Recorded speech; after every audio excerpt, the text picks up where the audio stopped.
Em linhas gerais, porque todos nós pensamos alguns reunidos aqui sobre esse nosso país que é estranho. O Brasil vive hoje um dos piores momentos da sua história constitucional.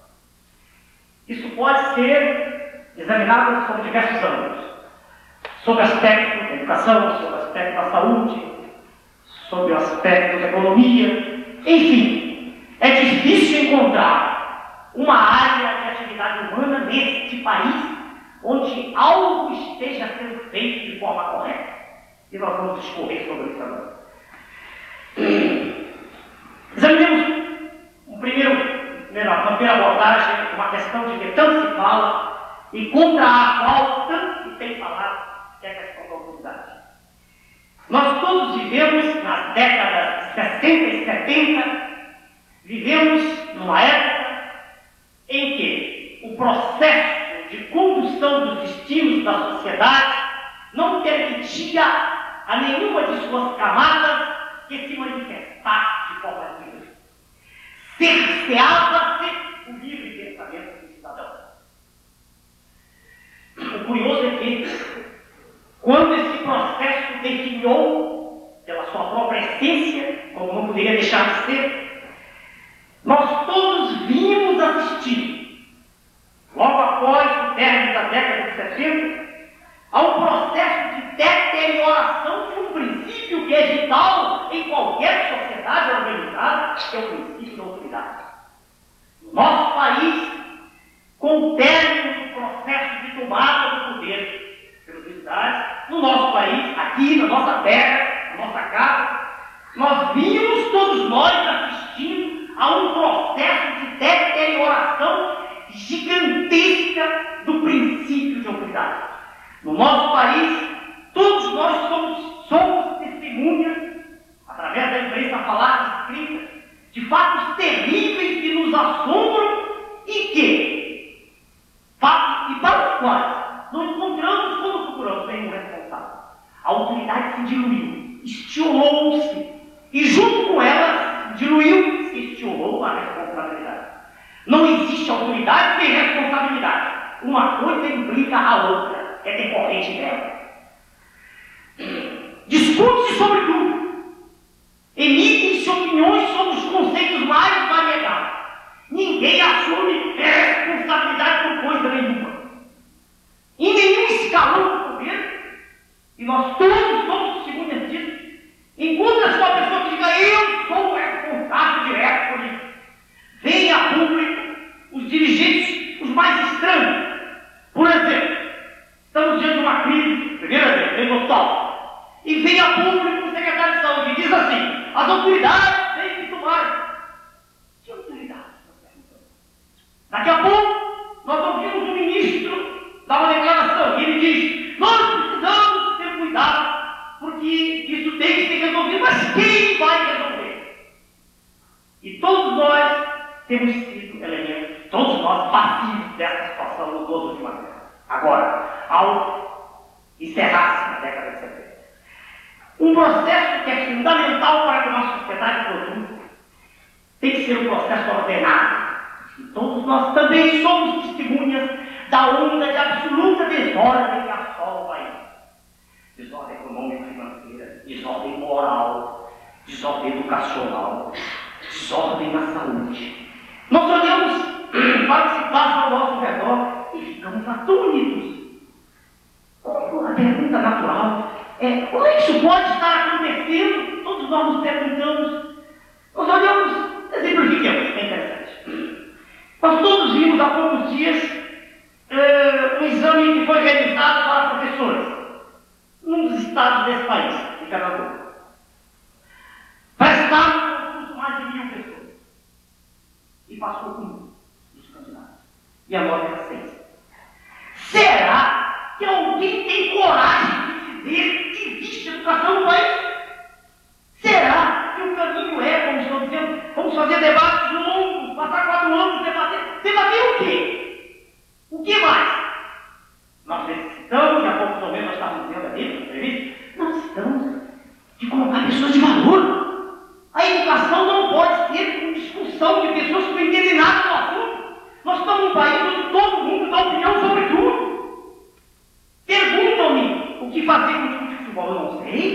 não entendo nada de futebol, eu posso dar opinião sobre o que eu não sei. Mas eu fico perplexo quando eu assisto A programa, e não assisto programa, como eu ouço todo dia, quando eu assisto A programa de televisão, e vejo o candidato colocar no máximo da nação, emitindo opiniões sobre coisas de que não entendem absolutamente nada. Político no Brasil é onisciente, dá a volta quando perguntado, não tem coragem de público de dizer não sei. A classe política no país se caracteriza por ineficiência, por viver mergulhada no oceano estúpido de inócia cultural. Nós vivemos, todos nós, num lodazal de ignorância. É preciso ter coragem para dizer isso.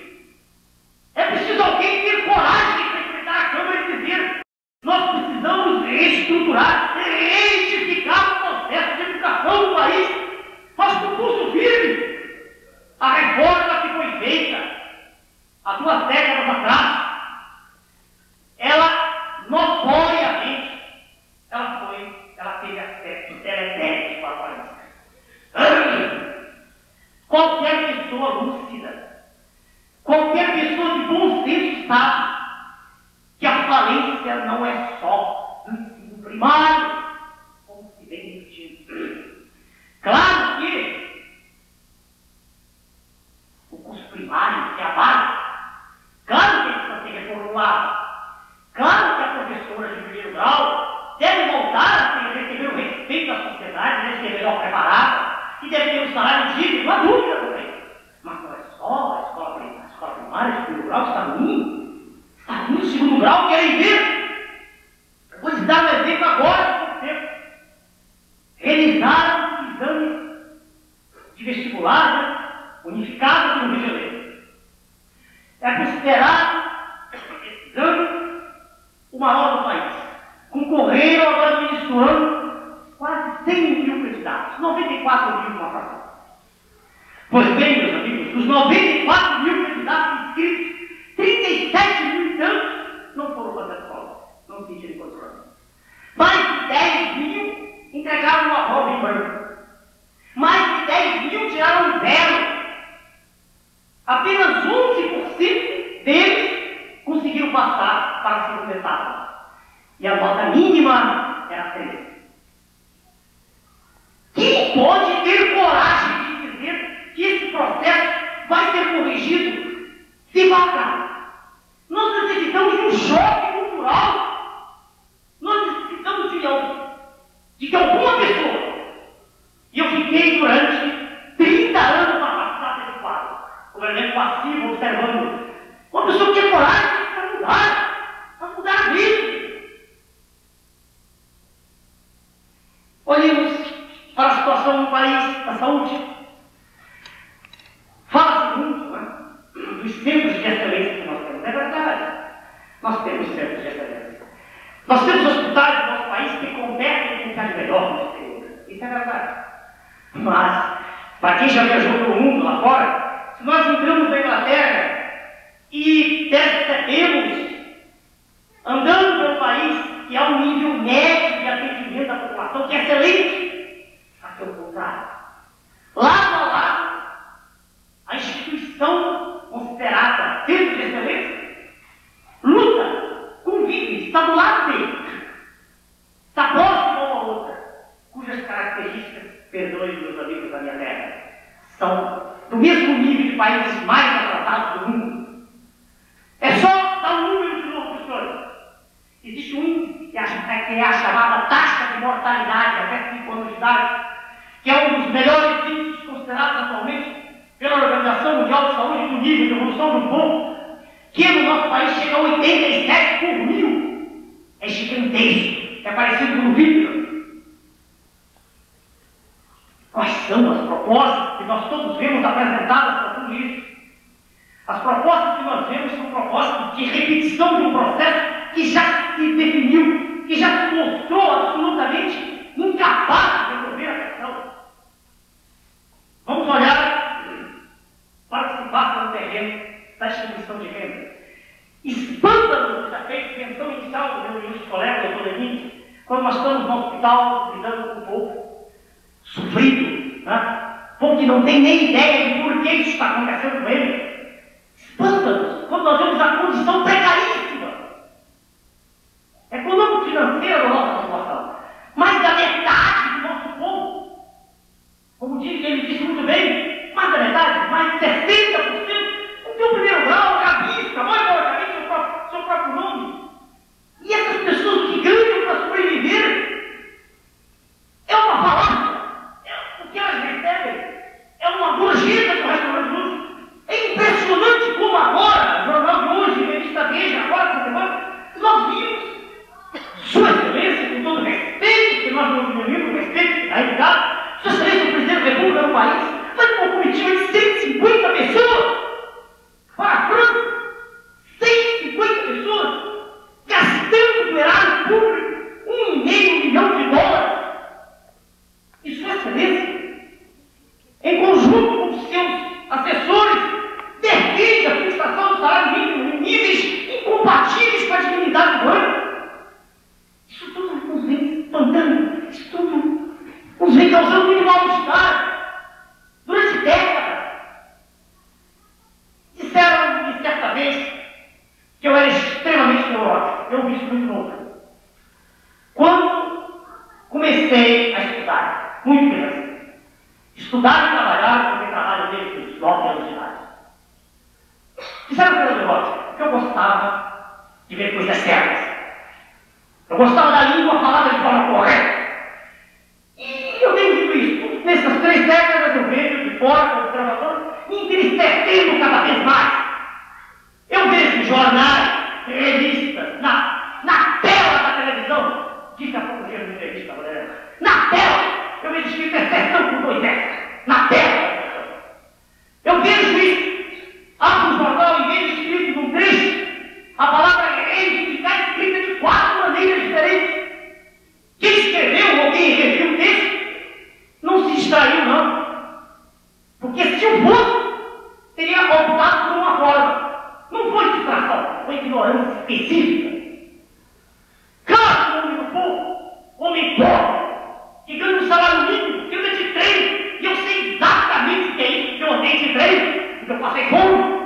Eu sei exatamente o que significa isso. Esse homem humilde, ele não tem ideia, ele não tem culpa, ele não sabe escrever, não faz bola para ele não. Mas esse homem não tem, ele está no filho, como meu pai não for, morreu, infelizmente, quando eu tinha 9 anos. Mas não sei o que for, porque eu estou primário, me deixou no meio do caminho.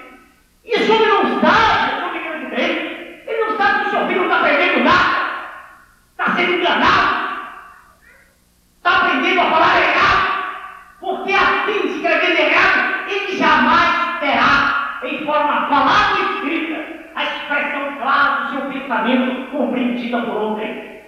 E quando alguém disser para os senhores que não tem importância falar ou escrever errado, eu vou dizer-lhes que há 2.000 anos atrás, um homem cuja cultura foi repetida no mundo inteiro, um homem chamado Confúcio escreveu. Eu espero, licença para ler o trecho que eu trouxe, que diz muito bem sobre a nossa terra.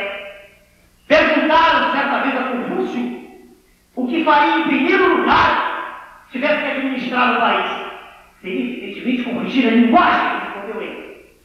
Seus interlocutores ficaram surpreendidos, indagaram por quê. Foi a seguinte a resposta do mestre: se a linguagem não for correta, o que se diz não é o que se pretende dizer. Se o que se diz não é o que se pretende dizer, o que deve ser feito deixa de ser feito. Se o que deve ser feito deixa de ser feito, a moral e as artes decaem. Se a moral e as artes decaem, a justiça se desbarata. Se a justiça se desbarata, as pessoas ficam entregues ao desamparo e à confusão. Não pode, portanto, haver arbitrariedade no que se diz. É isso que importa, acima de tudo. Quando os senhores querem lógico, querem alguma coisa correta, respondam não. É corrigindo que eu faço aqui, tudo mais que corrige. Eu digo para as pessoas humildes e simples, como eu, mas que por não terem conseguido um lugar, o sol vai ao chão. Eu digo, varra muito bem o chão. Varra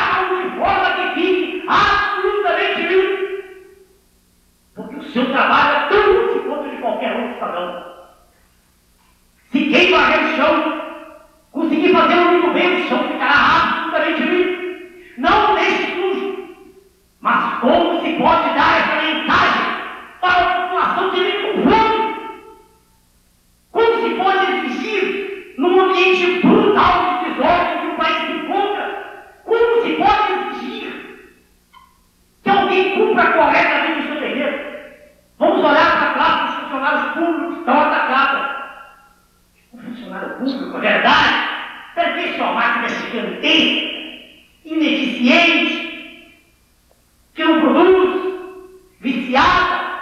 Mas será que é culpa do funcionário público? Todos nós vivemos uma pirâmide social. Se o vértice da pirâmide é o que nós temos no momento nessa sociedade, é impossível que algum estado da sociedade esteja bem. A crise que nós vivemos não é crise só dos operários, não é crise dos médicos, dos bancários, dos securitários, dos engenheiros, dos advogados, não! É crise de toda a sociedade. A sociedade está doente. Ela padece de um quadro. E meus colegas de estranhos só palavra aqui, não fala, explica. A palavra se chama atetose. Atetose que tem coordenação motora. O que um braço faz é diferente daquilo que o outro braço faz.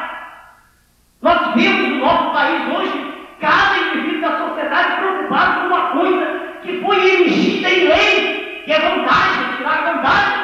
E tem que ser assim, porque senão o indivíduo sucumbe. Será que não é possível uma outra forma de ser? Será que não é possível um exemplo vindo do verso da rocha? Será que não é possível ser difundida, como dizem meus amigos, uma injeção de entusiasmo na veia do cidadão? Será que não é possível toda a sociedade se unir no sentido de reivindicar a própria sociedade, criar uma ordem nova, uma ordem social, política, jurídica, educacional? Será que não é possível vivermos numa sociedade onde o dirigente chega de frente e diz não sei? Será que teremos que continuar imersos, mergulhados no mar de lama em que vivemos? Até que esse partido novo, criado por esforço extremo de todos os colegas que abandonaram seus lares e vieram de hoje, egressos de todo o país, até o nosso partido, é que é possível reedificar essa hora do país. Alguém nos perguntará qual é o posicionamento dos senhores em relação à luta de classe. Eu respondo para que a pergunta não seja feita depois, respondo aqui com clareza. A luta de classe existe. Ela é um fato da história da humanidade. Não há como negá-la. Mas a experiência de 1917, realizada no país irmão da União Soviética, num conjunto de países, repúblicas socialistas, é uma experiência que marcou época no mundo. Nós estamos hoje há 72 anos da Revolução Soviética. Revolução que se pautou em princípios teóricos extraordinariamente bem colocados, que são os princípios marxistas. Princípios que estudamos e que conhecemos. Mas a experiência, o fato em si, por infeliz que seja a conclusão, o fato negou a teoria. Na União Soviética, não existem os problemas de que há muito é assim, que afligem o mundo capitalista. Não existe a fome há muito tempo. A educação é socializada e a saúde também. Mas, existe, eu estou dizendo, de dentro da forma que sim, porque tem formação marxista também ruim. Mas existe dentro do ser humano alguma coisa que eu não sei o que é e que não vi ninguém até hoje dizer o que é. Alguma coisa que faz com que tira para correr. Com o quê? Em termos sido satisfeitas nas necessidades básicas, ele quer mais. Isso levou o povo soviético a lutar por uma mudança dos esquemas de vida. E todos nós também somos testemunhas desse processo gigantesco de que participou o senhor Gorbachev, que foi o líder natural da União Soviética, mudando. E não adianta fazermos discursos teóricos. Não existe o novo comunismo, não existe. Existe um processo que caminha a passos largos, em que a União Soviética vem aceitando vários passos técnicos absolutamente contrários àquilo que era o princípio defendido por Marx. Do ponto de vista teórico, se alguém me perguntar em público em particular, A meu ver, eu estou sendo sincero, não há nada mais belo. Uma sociedade onde não haja patrão do empregado. Uma sociedade onde a herança seja mais vida. Mas se alguém tiver coragem de dizer que isso dá certo, eu seria obrigado a dizer que está tendo coragem demais. Aí quem disser isso está querendo colocar a palavra em cima do fato. E na verdade, o fato é que se sobrepõe a palavra. Eu estou dizendo isso para deixar bem clara a nossa posição do nosso partido. Nós estamos vivendo em um regime que é capitalista, em um regime que admite a propriedade privada dos bens de produção. Nós aceitamos que exista esse regime e não é nossa proposição mudá-lo, para deixarmos aqui bem clara a nossa posição, o nosso partido. Mas nós não aceitamos o estado de coisas que aí está. Nós aceitamos que é perfeitamente possível chegar à classe empresarial e mostrar a ela que é hora de serem feitas concessões sérias, que o procedimento que vem sendo usado, o procedimento de greve, que é constitucional no regime, está lançando toda a nação no abismo, que não é esse o caminho que tem que ser tomado. A nosso ver, uma vontade firme, uma determinação definida fará com que a classe empresarial, que não é a responsável pelo que se passa no país, fará com que ela ceda e perceba que, mesmo que o produto interno bruto não aumente, mesmo que uma série de mudanças que devem ser quase imediatas não seja já conseguida, há que melhorar a condição de vida da classe assalariada toda. Essa é a nossa tese. Para isso, nós acreditamos no nosso partido que é preciso vontade firme. O Brasil é uma nau sem rumo. Há que colocar no timoneiro. A decisão, a capacidade de decidir, não vem diretamente ligada ao preparo, não. Na história da humanidade, nós encontramos um número enorme de líderes que não eram as pessoas mais cultas de sua época. Quando nós falamos de educação há pouco, é para dizer que é extremamente difícil para o dirigente ter em suas mãos o controle do processo educacional, se ele nem sabe o que é isso. Se ele chegou aos 70 anos falando errado, se ele não aprendeu nem sua própria língua, como ele pode ter a pretensão de falar em educação? Como pode falar em educação que nunca esteve numa sala de aula? Como pode falar da miséria hospitalar de uma pessoa que sempre olhou do lado de fora? Como pode falar de fome uma pessoa que viu a fome da janela da revolução? Eu queria terminar minha locução dizendo para os senhores que eu não sou um representante da classe médica. Não pedi à classe médica licença para isso. Não sou um representante de professores. Apesar de educador há mais de 20 anos e de pela minha mão terem passado mais de 20 mil pessoas em contato direto, não através da televisão, apesar disso tudo, eu não sou representante da classe de professores. Eu não sou, apesar de ter um ou outro amigo, representante empresário. Fui militar durante 8 anos, conheço bem o exército. No exército aprendi a obedecer e a mandar. Mas não sou representante militar. Não pedi a eles licença para isso. Não sou representante dos operários. Não pedi licença a nenhum sindicato para representá-los.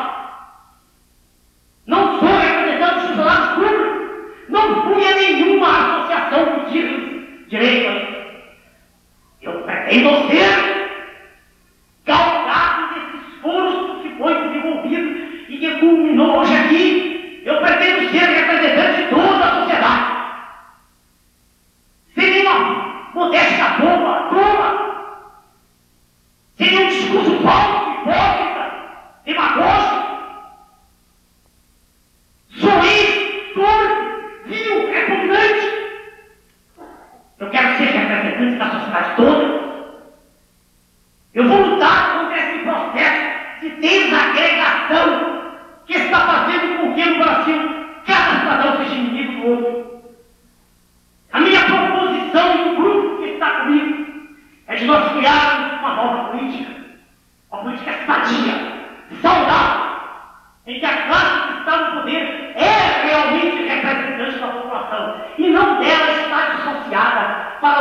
brincadeira com esse privilégio.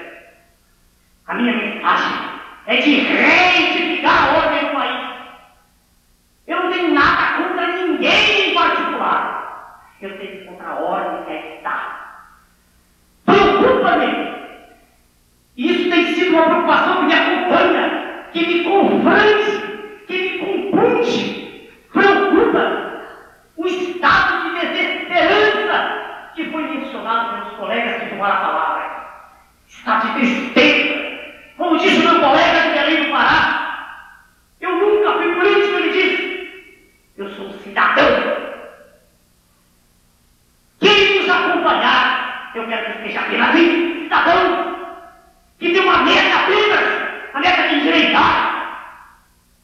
Nós não temos promessa nenhuma para ninguém. Não ativemos para nenhum desses rapazes moços.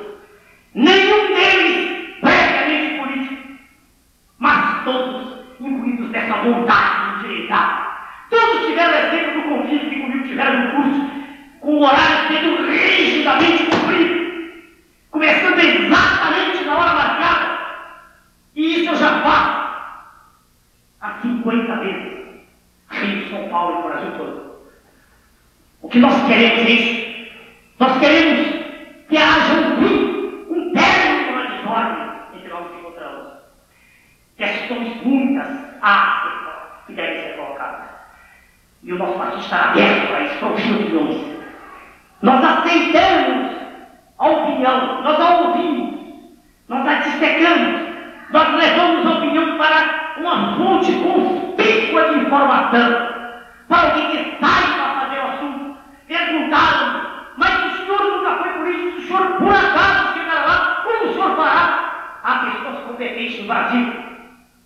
Lamentavelmente, essas pessoas têm repugnância pelo processo político. É lamentável dizer isso assim. Quando alguns homens de muito valor, eu consultei sobre isso e disseram, mas o que você vai fazer aí? Você tem que continuar escrevendo livro? Eles disseram, é por ser assim que nós estamos mergulhados nesse lodazal. Eu queria dizer aos senhores, ao despedir, e nós depois estaremos lá fora conversando, que eu tenho uma origem extremamente humilde. Os que me conhecem nos últimos 10 anos não têm ideia. Eu nasci filho de um barbeiro, de uma senhora que tomava conta da própria casa, que lavava e cozinhava. Eu nasci lá longe, no extremo de onde eu nasci comigo, médico, humilde de lá, trabalhava com bola, eu nasci perto do Acre. E pela origem humilde, o registro foi um anterior. Eu fui registrado em Belém do Pará. Naquele tempo, pobre, extremamente pobre, não sabia nem onde nascia, nem que época exata era. Eu venho da mata, venho de nada, lá de nós. Humilde, irmão. Eu trabalho desde os 9 anos de idade. Sempre trabalhei e, iniciando a campanha hoje, vou continuar trabalhando.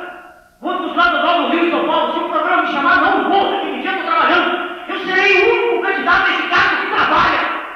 Único. E vou continuar trabalhando desde sexta-feira. Nesses dias nunca ninguém me ouvirá, porque eu estou trabalhando no meu curso à noite. Assim como nunca voltei, não voltarei até novembro.